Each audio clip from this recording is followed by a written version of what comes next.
السلام علیکم ورحمۃ اللہ وبرکاتہ۔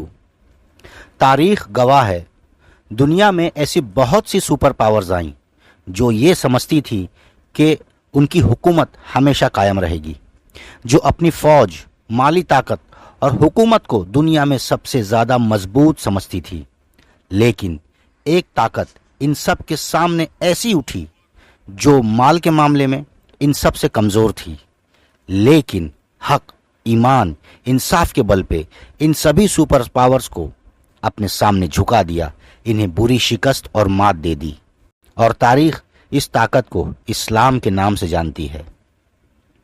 آج بھی کچھ سپر پاورز اٹھی ہیں اور سمجھتی ہیں کہ انہیں کوئی روک نہیں سکتا، لیکن سورہ یوسف کی آیت 21 کا مفہوم اور خلاصہ ہے، اللہ ہی اپنے کام پر غالب ہے، مگر اکثر لوگ یہ نہیں جانتے۔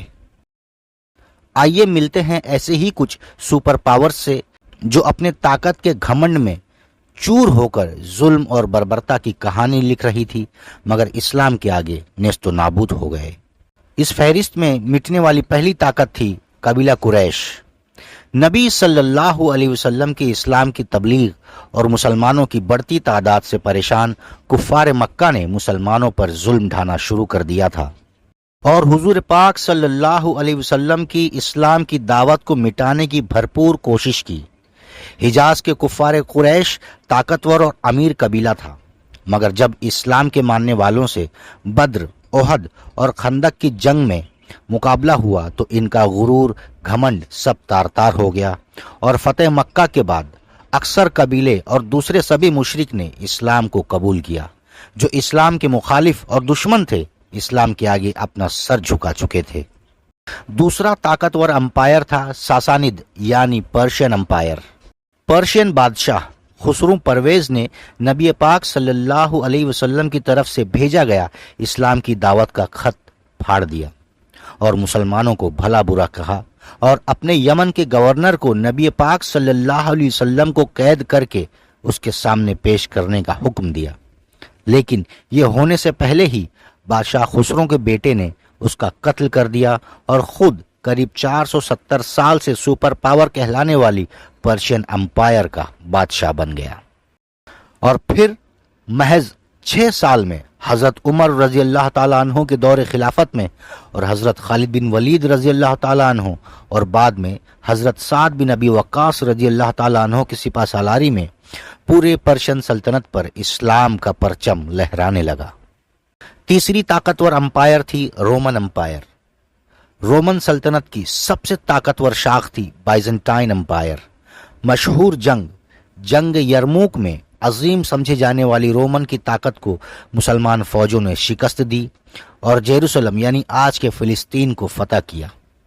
مصر جو بائزنٹائن امپائر کا سب سے امیر علاقہ تھا، خلیفہ حضرت عمر رضی اللہ تعالیٰ عنہ کے دور میں عمرو بن عاص رضی اللہ تعالیٰ عنہ کی سپہ سالاری میں رومن بائزنٹائن امپائر کو کراری شکست دی، اور آخر میں قسطنطنیہ جسے آج ہم استنبول کے نام سے جانتے ہیں اور جو بائزنٹائن امپائر کا بڑا مرکز تھا، اس پر بھی اسلام کا پرچم لہرایا۔ چوتھی طاقت منگول امپائر۔ سن 1219 میں چنگیز خان کی قیادت میں منگول سلطنت بڑھتی اور پھیلتی چلی جا رہی تھی۔ منگولوں نے اسلامی سلطنت کے شہر بخارا، سمرقند، سیریا، فلسطین، مصر، بغداد کو تباہ کیا اور لاکھوں مسلمانوں کا قتل عام کیا۔ لیکن 1260 سے ان کو مسلمانوں کے ہاتھوں سے شکست ملنا شروع ہوئی، اور 1251 تک منگول سلطنت کا دبدبا اور ڈر پوری طرح ختم ہو گیا، اور اکثر منگولوں نے اسلام قبول کر لیا، جس میں چنگیز خان کے پوتے برقے خان اور غازان خان بھی شامل تھے، وہ بھی مسلمان ہو گئے۔ پانچویں سلطنت الاندلس یعنی آج کا اسپین ہے۔ کسی زمانے میں وہ ویسٹرن یورپ کی ایک طاقتور سپر پاور امپائر تھی۔ طارق بن زیاد کی فوج نے اسپین پر راج کر رہے ویسی گوتھک سلطنت کو مات دی اور اسپین فتح کیا، اور 800 سال تک الاندلس سائنس اور علم کا مرکز بنا رہا۔ جدید دور کی سپر پاور نے بھی اسلام سے ٹکر لی، لیکن کامیابی انہیں بھی نہیں ملی۔ اسلام کبھی کسی کے سامنے جھکا نہیں، نہ طاقت کے سامنے، نہ ظالم حکمرانوں کے سامنے، نہ کسی چالاک سیاست کے سامنے۔ اسلام صرف ایک مذہب نہیں بلکہ ایک نور ہے جو اندھیری راہوں کو روشن کرتا ہے، ایک حقیقت ہے جو ہر فتنے اور ہر چال کو بے اثر کرتا ہے۔ آج بھی جو سچ اور سچائی کا طالب ہے، جو حق اور انصاف کا مسافر ہے، اس کی تلاش، اس کا سفر اسلام کی طرف ہی جا کے رکتا ہے۔